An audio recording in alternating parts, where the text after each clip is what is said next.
Hello, welcome along to the home ground. My name is David Bashir, always with Max Schiffman. Max, welcome along. Lovely to see you, Bash. Max, we've been blessed with some special guests on this program, the combination of sport, business and property. Just reflecting on the journey so far, it's been a great learning experience for me. What about you? Yeah, look, you learn so much about how different sports and leagues tackle, the challenges of trying to make the sport attractive to people, exciting to visit, and hopefully keep growing on their successes. So, we've heard a lot from different people, and, we've got a pretty special guest today as well. We have Dino Strano as the Managing Director, founder of Winslow Constructions, also a great footprint in Australian football. Dino, welcome along. I'm very happy to be here. Thank you, David. Yeah, what's the Winslow Construction story? Because it goes back a fair way, and it's a tremendous story in Australian business. It was established in 1985, so we're 40 years young, and it's been a pretty interesting journey thus far, and we have a lot of history to write in the future. So, pretty humble beginnings. Started at the age of 26, and always been a very ambitious person, and tried to grow the business, but our people are what's made it. The culture is what drives the business, our expansion, and like all businesses, if you have a DNA and a ambition, that's where people want to work, and it creates the special sauce that drives success, right? We've known each other for almost 15 years. We've worked on some projects together professionally, and have gotten to know each other personally as well. But for some of the viewers that maybe aren't familiar with the business as much as I am, what are some of the big things you've worked on? You've done some pretty significant infrastructure projects around Victoria and now the rest of the country. Are there a couple that come to mind that you go, that was a pretty important piece of work? When we did Sanctuary Lakes, for example, we built Sanctuary Lakes, and we're a very young company and not a lot of resources, but we went out and did that. And at the same time, we did Caroline Springs, right, for dolphins. So those were the two jobs that were going concurrently that we did very successfully and pretty much made the business, right? Yeah, so, for listeners that don't know, those are some of the most significant new suburbs that were built in Melbourne, probably, 25, 30 years ago, yes, maybe? That's correct. And they are now landmark suburbs in terms of some of those growth areas. So it's interesting hearing how much of a role you had in delivering those places, which are now very well regarded. We took the opportunity, which Melbourne was growing, and we helped build all these suburbs out in the outer suburbs, which are not so much outer suburbs now. No, they're middle ring these days. They're middle ring, yes. Yeah. Dino, I've got to ask you this question because you're well placed to answer it. We have a housing supply problem in Australia. You work in the industry, but you're not a developer as such. You're more in construction. How do you see the keys to unlocking supply to make housing more affordable for the average Australian? Well, we don't have a housing crisis. We have an affordability crisis. That's the thing, and we've got to get that right. Housing is unnecessarily expensive through bureaucracy, regulation, tax. So long as governments keep taxing and restricting supply, you're always going to get this housing affordability issue. The thing is now that the governments are addicted to property taxes, and it's just so wrong. A home now is taxed more than a luxury item. And why we should tax a home, which is, to me, is a human right. Everyone should have shelter and be able to provide for their families without the government taxing them, and to the point where it's just made unaffordable. It's like you've been listening to some of my rants, Dino. A lot of No. I don't want to listen to your rants because that'll get me fired up, okay? Look, one of the reasons we're catching up with you today is not just because of your significant business history, but it's actually because of your long involvement in the sport of football, soccer, particularly with Avondale, which is about to kick off in the National Second Division, which is a huge achievement. It's something that's been talked about for a very long time in Australia. I guess, we'll dive a bit more into Avondale and the story there as well. But what are the things you think you've brought from just that business experience into how you now have lent that towards the way Avondale's run itself and now performing so well? Well, it goes back to culture. Okay, it's you've got to have very clear goals. You've got to have very clear values. You've got to have clear strategy, and you've got to know where you're heading. There's no point doing anything in life without knowing what you want to achieve, right? So for us, it's not even about being profit driven or whatever. It's about investing in people, investing in your processes, your systems, staying true to your values, your vision, and then everything falls into place. Profit becomes easy to achieve when you put all those things into place. In the context of a football club, it's very similar. Although the thing is, sometimes a sporting club, the heart gets in the way of your brain. So you've got to suppress that, and you got to stay true to what you want to achieve. If you look at the football journey, once we got all those promotions and we got to the league, our first thing is we've got to consolidate and become stable and be able to stay in this league. Thereafter, the strategy was we've got to play a certain brand of football, and we've got to be entertaining. We've got to start to build a brand, and then we have to bring the people along with us, right? And that's been the step-by-step journey. Where we go from here is obviously there's a lot to be done in terms of, facilities. The problem with all clubs is that whether it's council, government or whatever, we're all got meagre rations in terms of facilities. You might have grounds that, from April to September, and then the other sports take over. Ultimately, where Avondale wants to get to is to own its own facilities, and that's the journey that we're embarking on from here on in. Right? And I know you won't say it, so I will. We're talking about it's in Australian football folklore now. Avondale, you've come from the 6th tier of Victorian football in 2009, kept on earning promotion to get to the top flight. You've won trophies in NPL1 consistently, and your standard has been excellent for a number of years now. So when you look back at the journey, Dino, you must be very proud and take a lot of strength that this club, if you apply those principles you've spoken about, can be successful moving forward. Look, I'd say there's a level of satisfaction, but when the job is not done, and as far as football, business, and ever, the job is never done. Okay, so winning a trophy or winning a championship, winning anything, that's not job done. To me, the job is about forever improving and always engaging more and more people. The aspect of developing players is now big in the psyche of Avondale. We want to really put a lot of emphasis in our junior setup, and we want to create players not only that are going to play for Avondale in the senior setup, but also to have a career, whether it be overseas, A-League or Asia, or even play for Australia. When you talk about my time in football, before Avondale, I spent a lot of time at a small club called Meadow Park. And playing in with my kids was Ivan Franjic and Aziz Bahic. Huh? And then they went on to play for Australia and do very, very well. So that's something I am very proud of. Yeah. So to see these kids do well, it's amazing, right? But it's not just that. I mean, I look at the juniors, and to have hundreds and hundreds of kids going to training 2-3 nights a week and playing on the weekends, to give them an opportunity to be part of a team, to be disciplined enough to arrive on time, to have a coach that teaches them and has to be listened to and provides them with discipline. The service that you're providing society is second to none. And to me, that's more important than what our men's or women's team achieves or trophies that are won.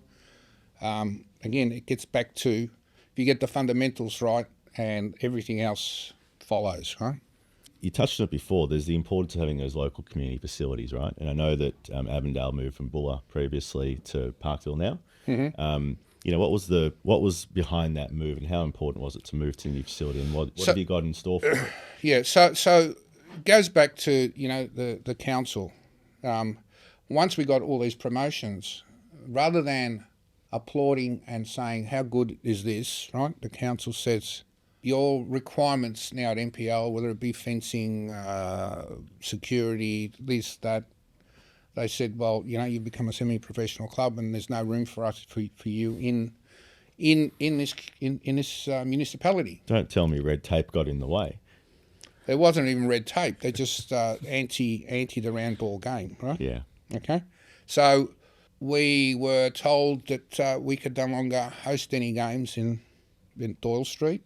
For a number of years, we played out of Melbourne Knights ground in Sunshine. Mm-hmm. We had to rent that ground, and we played at Atona Magic for a few years until we developed Avenger Park to the point where it was able to host NPL games. The council just washed its hands of it and didn't really want to know about us, right? We have to maintain our ground. We've got to pay for water. We've got to pay for the lighting. We're at a major disadvantage to all our clubs that we compete against. That's not really well told, that part of Avondale's history, having been basically pushed out because councils didn't want you to play NPL.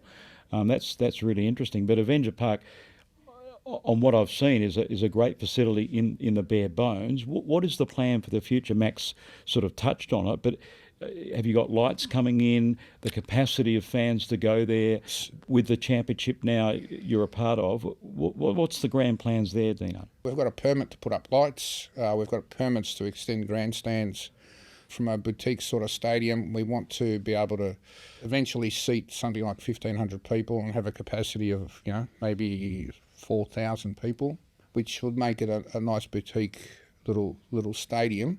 But it's so well located. The National Second Division is about to kick off. It's an incredibly exciting time for those people that have been looking for, another tier of football at the professional level within Australia. What do you think the future holds for Avondale? Where do you think you rank in the current league? What are your expectations for this season and beyond? Be it at board level at Avondale, that we're having generational change. Our coaching staff have all changed. Now with this championship coming on and the National Second Division and all of that, obviously we're very aspirational, and from an Avondale perspective, we want to play exciting football. We want to show the football world that the sort of football that can be played by a second tier club.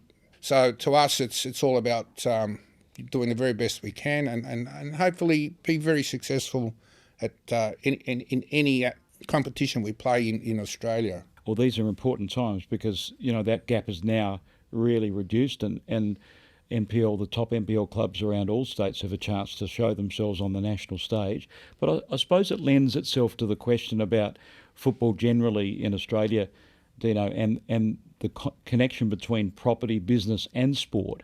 And we've seen, with Western United, a failure to keep on going in the model that they initially thought out.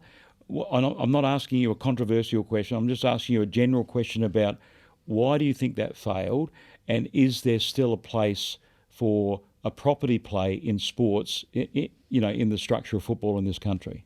Property sport thing is an amazing concept, and despite whatever hiccup has happened or is currently in play, I think that it is the model for the future.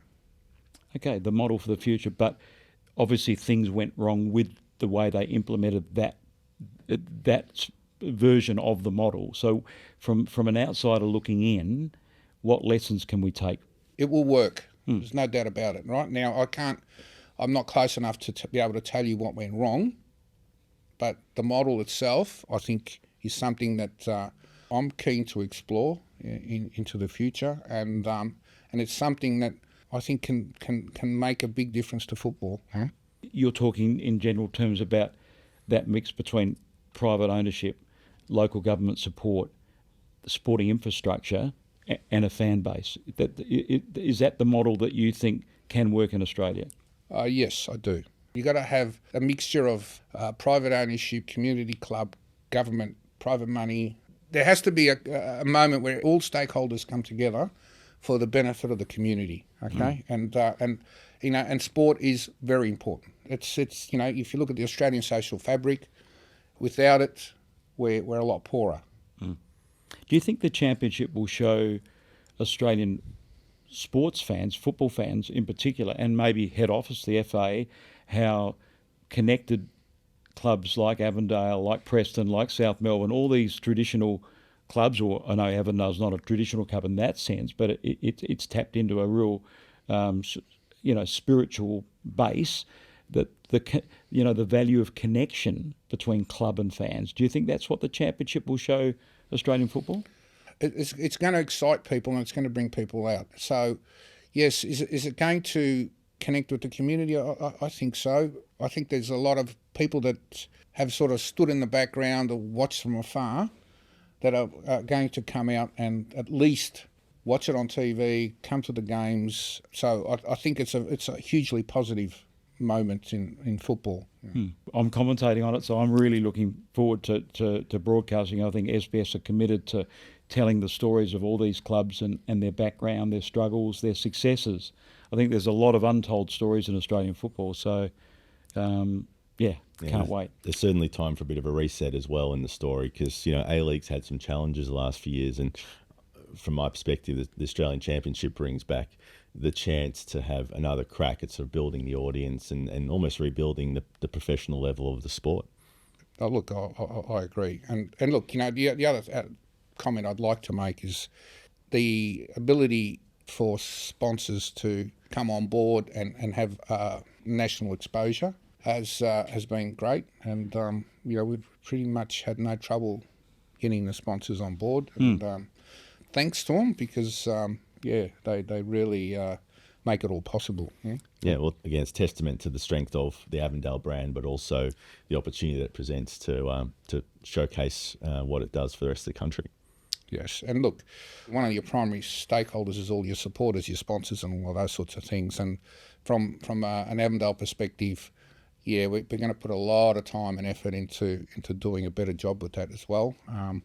So we're blessed with a lot of really strong and good sponsors, and our gatherings are becoming now more like business to business type networking, and a lot of friendships are getting made, and a lot of people are enjoying the interaction. So it's been a pretty good journey. Yeah. And what is the catch cry of Avondale? La Famiglia? La Famiglia, yes. There you go. I think it says it all. It's about family. I suppose that's the way you've put your heart and soul into the club, and it sounds like it's the way you've run your business as well. Yes, and at the end of the day, we talk about the Winslow family, and that's posted everywhere in our offices and everything, and at Avondale it's La Famiglia, which is exactly the same sort of thing. And what our new generation on the board and all of that, they have been focusing on the family and bringing all the kids to the games, and therefore their parents are coming as well.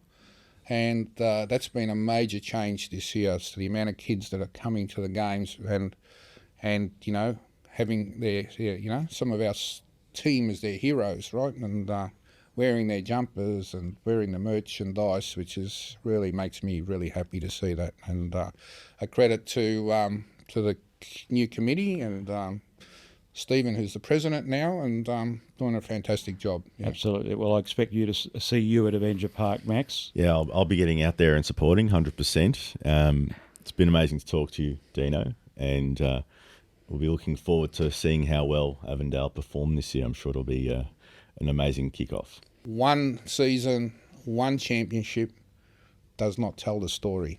It's a continual thing, because kids keep coming. You got to grow. You grow your fan base. You got to keep doing better and better job. And obviously, we have no limits to what we want to achieve. Well, Dino, thanks for sharing your story about Winslow and Avondale. It's been fascinating to hear. for a person who's never listened to a podcast. You've done amazingly, Tim. and Thank you. here You're I a am. natural. This might be the first podcast you listen to. Yeah. It probably will be, yes. Might be the first of many appearances. Okay, so look, thanks for having me, and I look forward to enjoying football for many, many years, and I just hope the game progresses how it deserves to, and Forza Avondale. Yeah, absolutely. Many thanks to Dino Strano and Max Schiffman. We'll see you soon on the home ground.